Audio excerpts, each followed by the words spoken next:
Hadiri ibadah Natal dan juga perayaan ulang tahun GKI Kebonjati yang ke-100 dalam bentuk musical Praise and Worship pada hari Rabu 25 Desember 2024 jam 8 pagi dan juga jam 4 sore. Akan dimeriahkan oleh lebih dari 100 orang pengisi acara, pelayan-pelayan di GKI Kebonjati. Akan diisi juga oleh narasi-narasi dari pendeta-pendeta di GKI Kebonjati. Ada Pendeta Agnes, Pendeta Agus Gunawan, Pendeta Yoce, Pendeta Suryaman, Pendeta Diki, dan juga Penatua Frida. Dan ini dia daftar pengisi acaranya. Jangan lupa untuk daftar dulu karena tempatnya terbatas. Link pendaftaran ada di sini. Mari hadir dan menjadi bagian dari Wonder of Wonders GKI Kebonjati 100.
Harapan terbaik saya adalah membahagiakan papa, mama, dan papi saya. Saya ingin membalas semua kebaikan mereka kelak dengan saya belajar dengan baik, takut akan Tuhan, berdoa setiap hari, dan memiliki masa depan yang baik juga. Amin.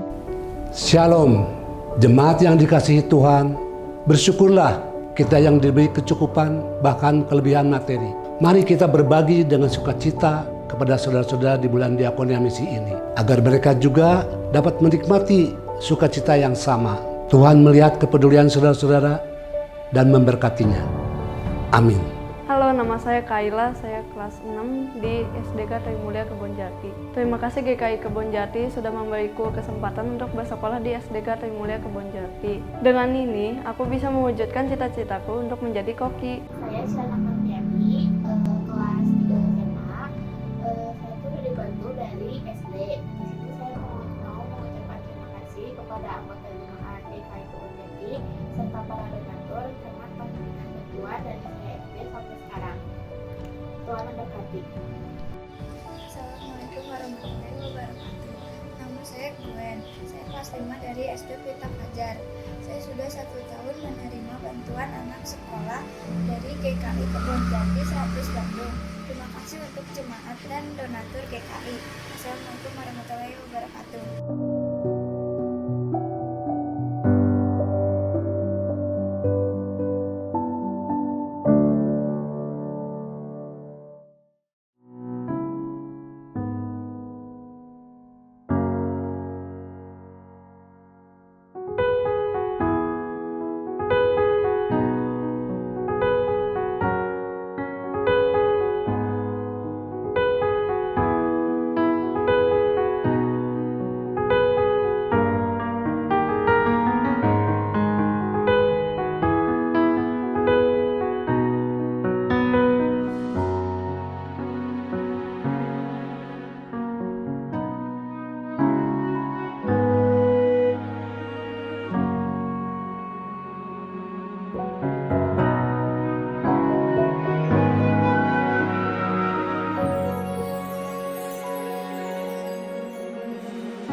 Umat yang terkasih, marilah kita datang menghadap Tuhan dengan menaikkan mazmur baginya. Bersorak-soraklah bagi Tuhan, hai segenap bumi. Beribadahlah kepada Tuhan dengan sukacita. Datanglah ke hadapannya dengan sorak-sorai. Ketahuilah bahwa Tuhanlah Allah. Dialah yang menjadikan kita dan milik dialah kita. Umatnya dan kawanan domba gembalaannya. Mazmur 100 ayat 1-3. Mari dengan berdiri kita naikkan pujian bagi kemuliaannya.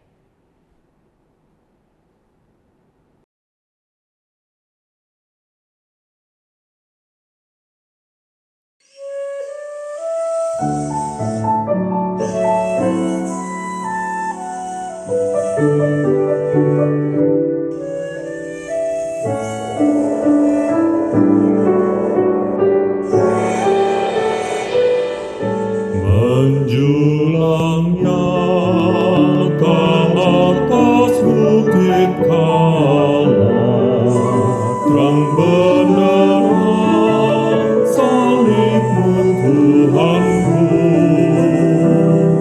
Dari sinarnya yang menyala-nyala, memancar kasih agung dan restu. Seluruh umat insan menengadah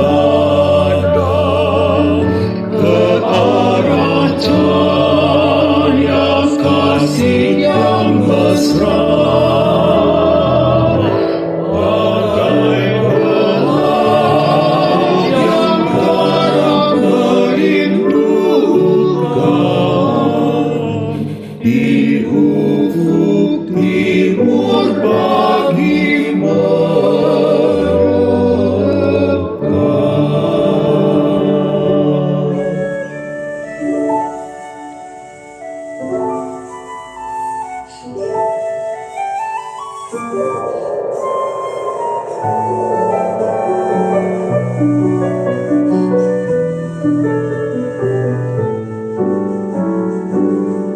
salibmu Kristus tanda pengasihan,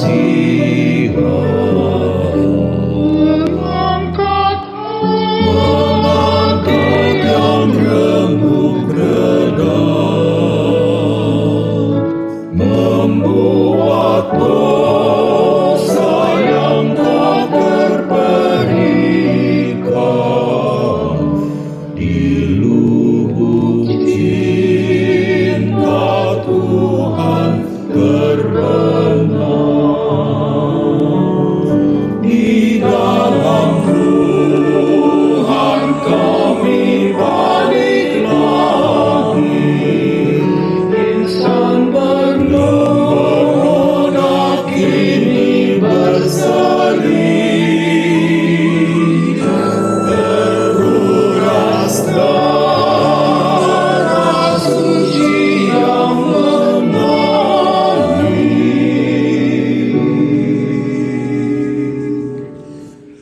Disalib pada bukit Kalvari, di dalam Tuhan kami balik lagi, insan bernoda kini berseri. Teruras darah suci yang mengalir.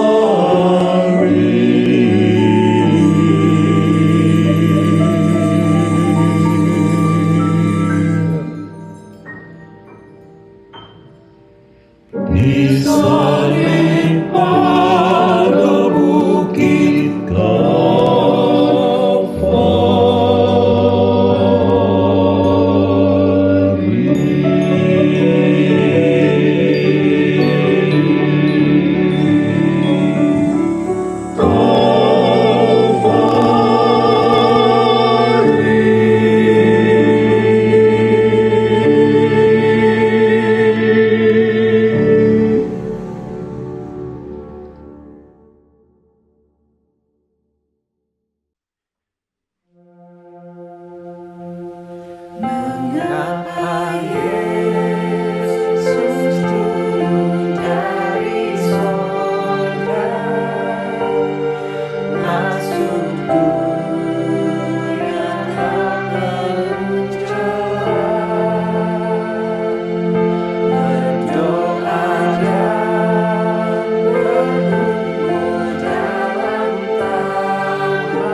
menyaksikan karya Kristus, menyatakan pertolongan Roh Kudus.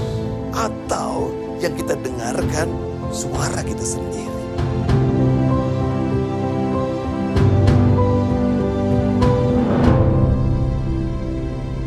Halo umat yang dikasihi oleh Tuhan Yesus Kristus. Perkenalkan, nama saya Samuel. Saya dari GKI Cicurug, Sukabumi. Dan pada kesempatan ini saya akan membawakan renungan yang berjudul Berbaliklah kepada Tuhan, di mana bahan yang mendasari renungan ini diambil dari Hosea 6 ayat yang pertama hingga kedua. Sebelum kita membaca dan merenungkan firman Tuhan, marilah kita berdoa. Kami bersyukur Tuhan pada kesempatan ini kami boleh kembali merenungkan firman-Mu. Biarlah ketika kami akan membaca dan merenungkannya, Tuhan yang bertahta dalam hati dan pikiran kami dan menolong kami untuk mampu mencerna firman-Mu dan menjadikannya sebagai pegangan hidup keseharian kami. Mampukan hamba-Mu yang penuh dengan kelemahan ini ya Tuhan. Biarlah apa yang dikatakannya hanya seturut dan sesuai dengan kehendak-Mu saja. Dalam nama anak Tuhan Yesus Kristus kami berdoa. Amin. Hosea 6 ayat 1 sampai dengan 2 berbunyi demikian.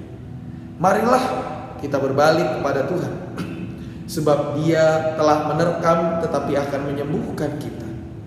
Dia telah memukul tetapi akan membalut kita. Ia akan menghidupkan kita sesudah 2 hari. Pada hari ketiga Ia akan membangkitkan kita, dan kita akan hidup di hadapannya. Demikianlah pembacaan firman Tuhan.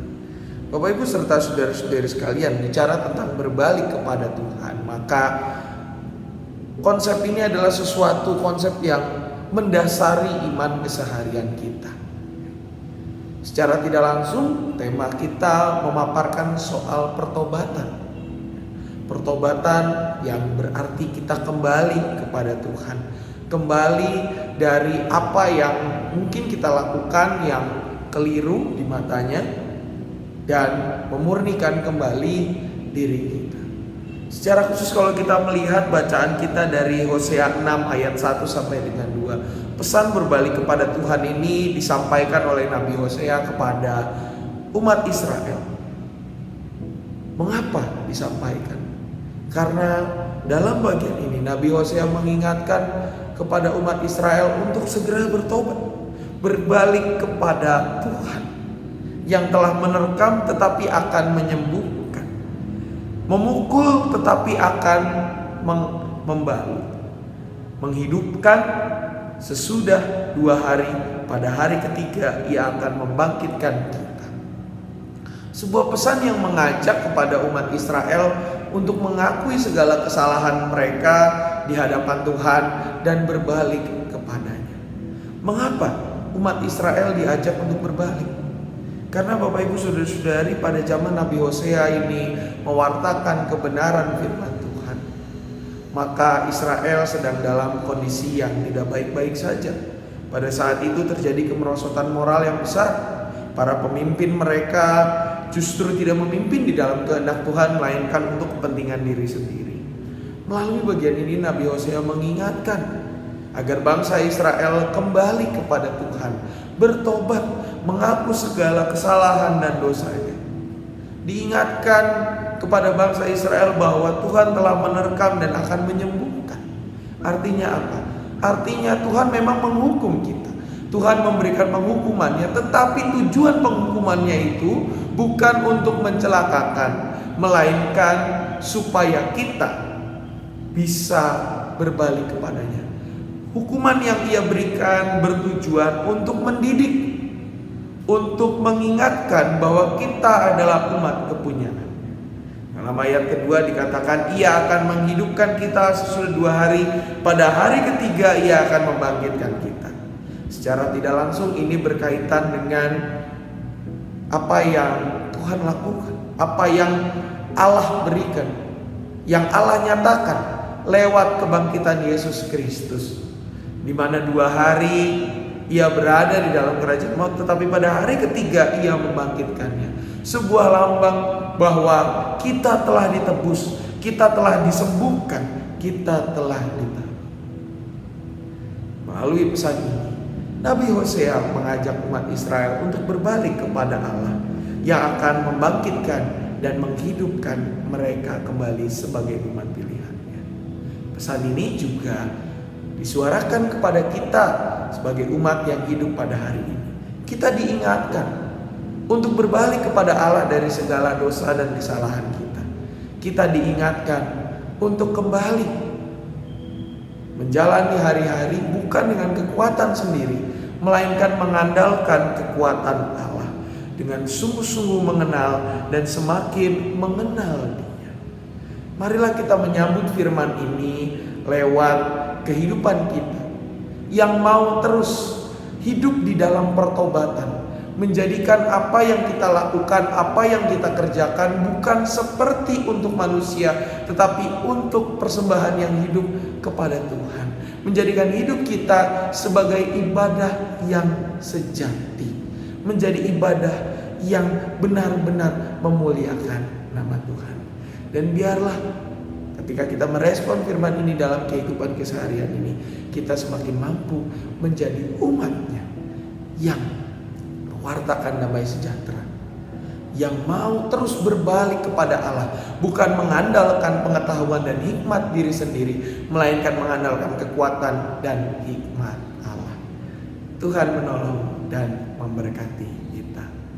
Amin.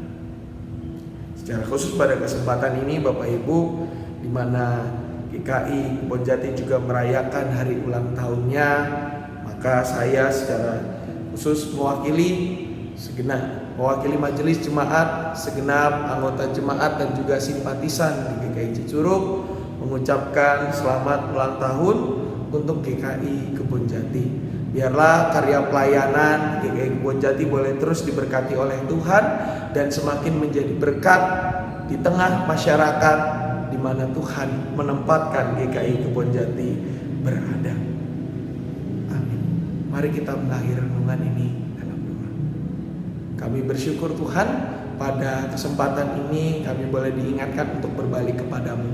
Biarlah kami menjadi pelaku-pelaku firman-Mu yang nyata dan mau mempersembahkan diri kami menjadi umat yang sejati, umat yang setia dan hidup di dalam pertobatan kepadamu saja. Mampukan kami ya Tuhan di tengah segala godaan dunia ini. Dalam nama Tuhan Yesus Kristus kami berdoa. Amin.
Muliakan Tuhanmu.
7 tahun yang lalu, seperti mendapatkan musibah yang luar biasa yang saya rasakan, pada sore hari itu saya masih berlatih paduan suara di tempat ini. Dan pada saat saya pulang pukul 9:30 malam, saya mendapatkan suami saya sudah dalam keadaan pingsan dan terjatuh di lantai. Kami semua terkejut dan segera membawa dia ke rumah sakit terdekat. Sampai di rumah sakit, hanya 10 menit, saya kemudian mendapatkan kabar dari dokter bahwa beliau sudah dipanggil Tuhan pulang. Pada saat itu saya bertanya-tanya, kenapa Tuhan? Kenapa harus secepat itu suami saya Tuhan panggil? Saat itu anak saya masih berusia 17 tahun, baru merayakan ulang tahun yang ke-17-nya itu seminggu sebelum ayahnya dipanggil pulang.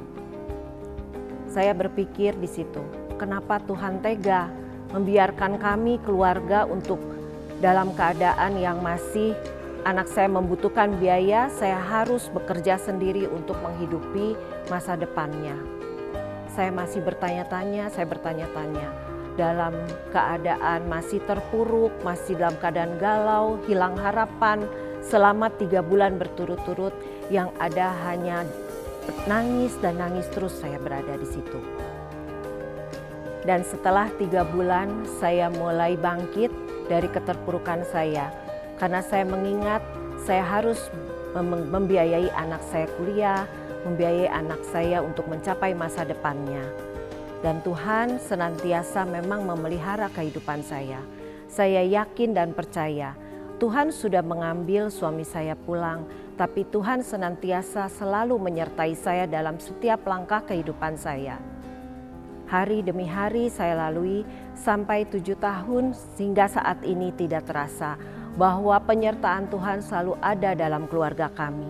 Satu persatu kami dipulihkan, kami dibangkitkan sehingga kami boleh tetap berada dalam keseharian kami sampai hari ini karena berkat dan anugerah Tuhan. Terima kasih Tuhan Yesus, Engkau sudah memelihara hidup kami walaupun dalam keadaan susah dan dalam keadaan bahagia sekalipun. Amin.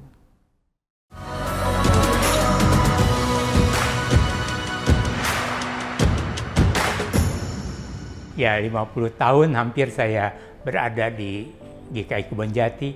Apa yang menjadi kesan? Ya, ketika mulai saya melihat bahwa gereja ini bertumbuh.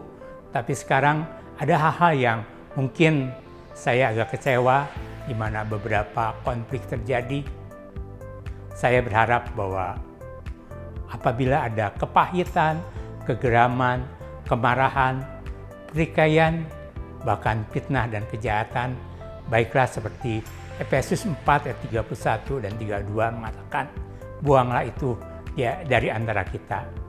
Biarlah yang lama berlalu dan yang baru segera datang. Selamat ulang tahun GKI Kebonjati menyongsong 2 abad GKI Kebonjati.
anak muda yang dikasihi Tuhan dan yang mengasihi Tuhan, dalam menghadapi kehidupan saat ini, kalian tentu menghadapi banyak tantangan.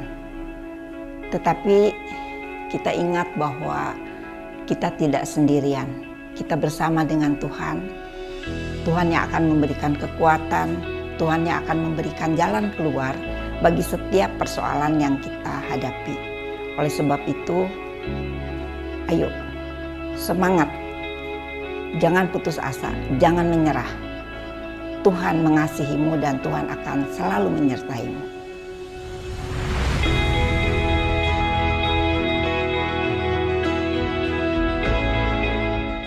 Ya Tuhan, yang penuh kasih dan rahmat, kami datang ke hadirat-Mu dengan hati yang rindu untuk mendekat kepadamu.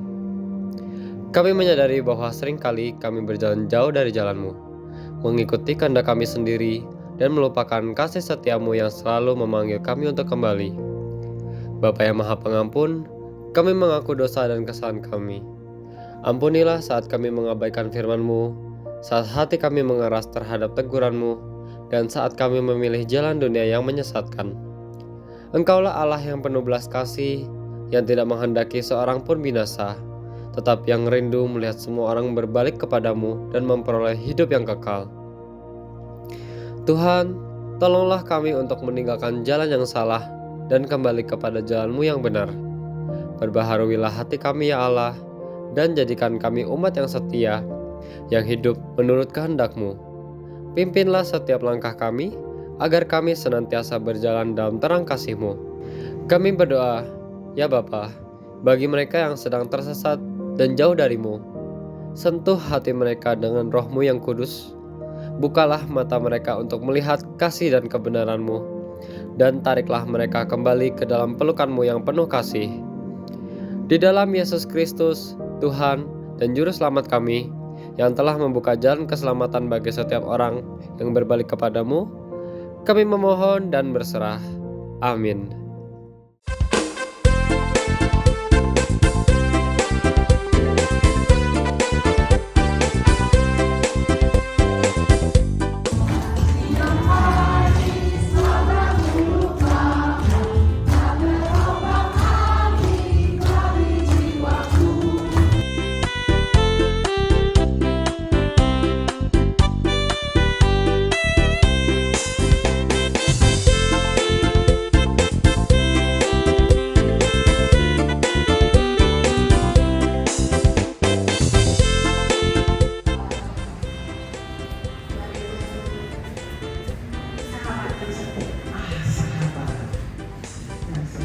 Sudah 5. Ada lagi? Udah ada sudah 5 tadi kan? Oh ya, udah apa ya? Pak Ismail silakan. Sangat esensial belum disebutkan. Belum? Ya, Pak Om. Yang sangat penting dan esensial bahwa Kristus itu datang ke dunia, yaitu untuk membebaskan kita dari dosa dan maut. Dosa dan maut. Ya, terima kasih. Itu yang sangat esensial bagi. Tapi buat saya sekarang dalam setiap pergumulan, Yesus itu siapa? 5 hal.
sejahtera, memberi kekuatan.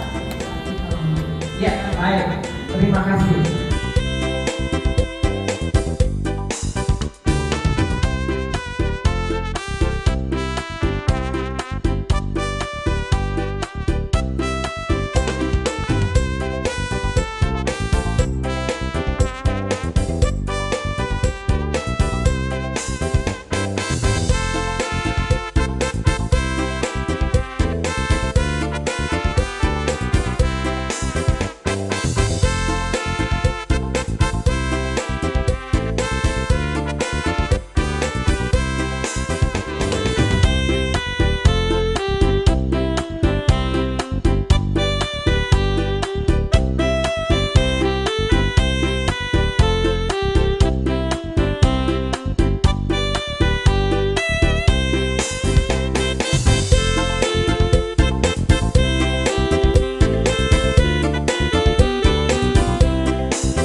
Ya, benar Bu.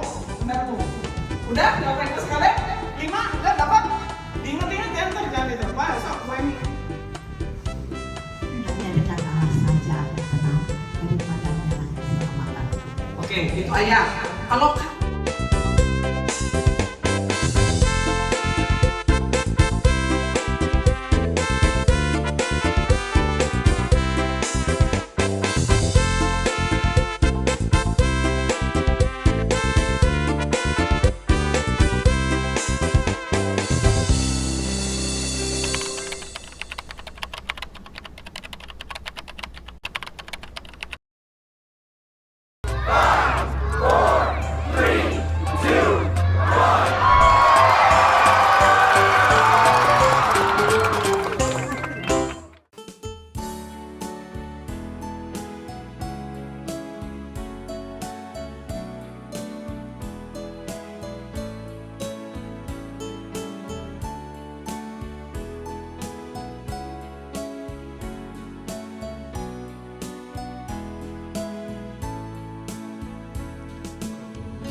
Hai, nama saya Sani. Sekarang aku akan membacakan quotes. Setiap kali kita mengikuti ajaran Tuhan Yesus, kita mendekatkan diri kepadanya dan menjadi teladan iman yang baik.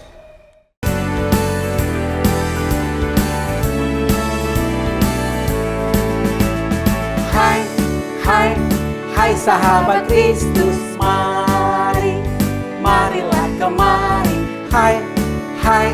Hai sahabat Kristus, mari berbaris.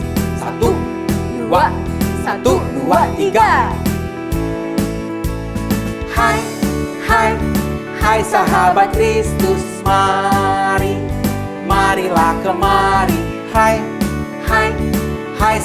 sahabat Kristus, mari melompat.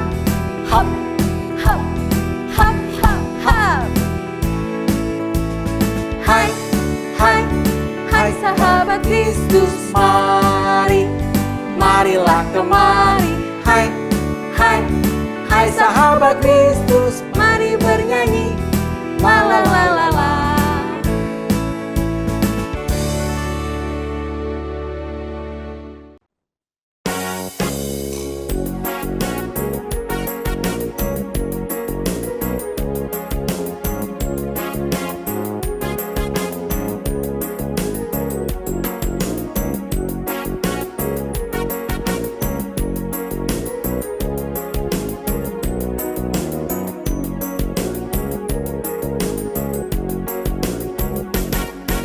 Besarlah untungku jika Yesus milikku, bersuka jiwaku karena damai yang penuh.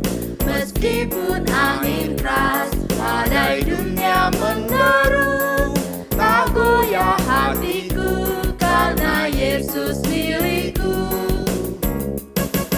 Benar-benar besarlah untungku, benar-benar besarlah untungku, benar-benar besarlah untungku, ketika Yesus sungguhlah tetap milikku.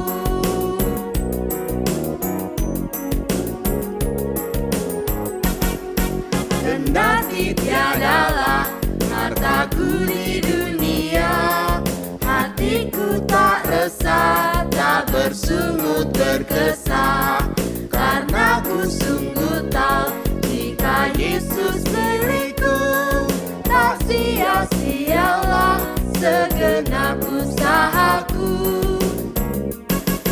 Benar-benar besarlah untungku, benar-benar besarlah untungku, benar-benar besarlah untungku, ketika Yesus sungguhlah tetap milikku.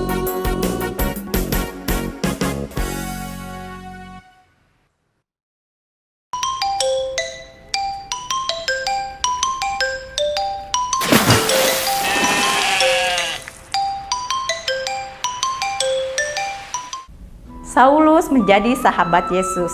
Kisah Para Rasul 9 ayat 1-20. Saulus tidak menyukai Yesus. Ia juga tidak menyukai murid-murid Yesus. Ia marah bila mendengar sahabat-sahabat Yesus bercerita tentang Yesus kepada banyak orang. Ia sedemikian marahnya sehingga ada sebagian dari mereka dimasukkannya ke dalam penjara. Sebagian yang lain disakitinya. Tetapi Saulus sekarang tidak lagi menyakiti mereka. Apakah kamu melihatnya berlutut di tengah jalan? Saulus menjadi buta matanya. Sebuah cahaya yang terang bersinar dari surga dan terdengarlah suara Tuhan. Berhenti menyakiti sahabat-sahabatku. Pergilah dan tolonglah banyak orang. Ketika Saulus bangkit, ia tidak lagi marah kepada Yesus. Ia telah menjadi sahabat Yesus. Ia akan menolong orang lain menjadi sahabat Yesus.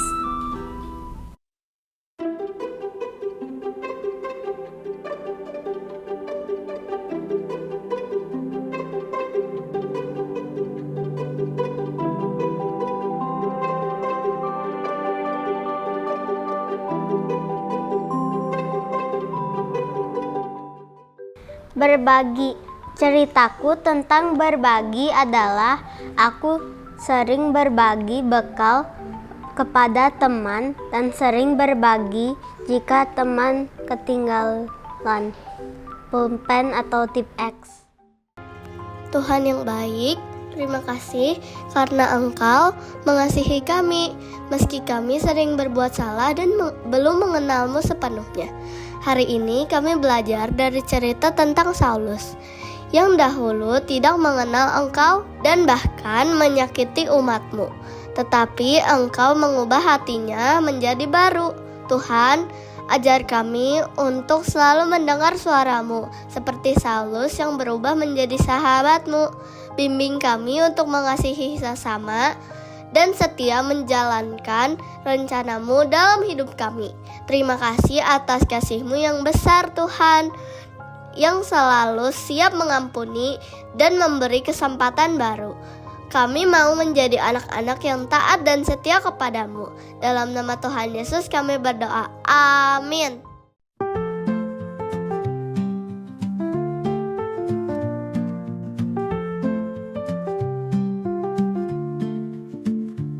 Punya, yaitu bola. Mainan favorit saya adalah Brawl Stars. Aku punya mainan favoritku adalah Uno.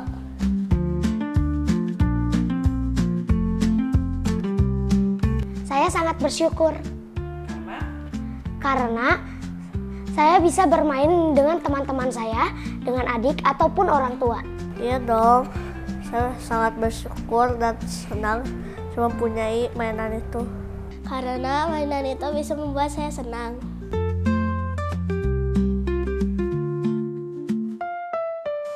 Karena permainan sepak bola itu menjadi favorit olahraga di sepak bola. Kenapa? Iya, karena orang lain suka bermain mainan ini juga. Karena semua orang juga bisa memainkannya dengan seru.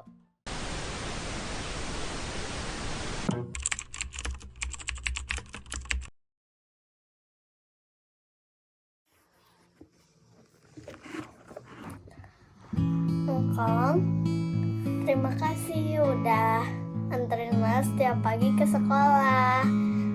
Emak, terima kasih udah temenin Lea kalau sore sepatu rodaan.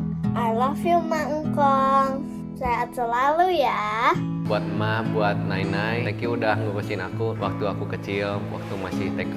Semoga sehat terus. I love you. Thank you, Ama, udah temenin taman sepeda. I love you. Thank you Oma udah ngejagain aku dari kecil sampai sekarang. Makasih. Sehat selalu, Mak. Semoga bisa terus ngobrol, makan bersama bareng, sama kapan-kapan mungkin kita bisa main bareng lagi. Thank you, Opa. Udah jagain. I love you. Hai, Oma. I love you. Thank you. Jagain. God bless you. Mama Yeye sehat selalu. Caca, saya mau Yeye. Naina ya, Ma. Oma, I love you. Hai, usia aku. Halo deh, Ma. Aku suka main ayunan sama bubble. Aku suka main ayunan yang sama Uci sama Uci Lala. I love you, Uci yang aku. I love you. Hai, Uci danku. Jose. Aku suka main odong-odong sama Uci. Sehat selalu, Uci danku. Mak, Engkong, Mama senang sekali mempunyai Engkong seperti kalian. I love you, Mak Engkong.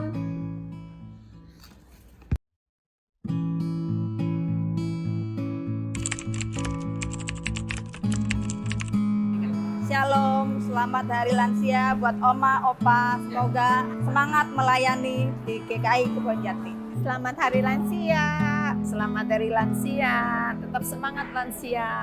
Selamat Hari Lansia. Selamat Hari Lansia. Semangat selalu. Selamat Hari Lansia. Selamat Hari Lansia. Buat Opa, Oma, selamat Hari Lansia. Panjang umur, sehat, Tuhan memberkati. Selamat Hari Lansia. Semoga Opa Oma tetap semangat dalam melayani dan juga berbakti kepada Tuhan. Terima kasih, Tuhan Yesus memberkati.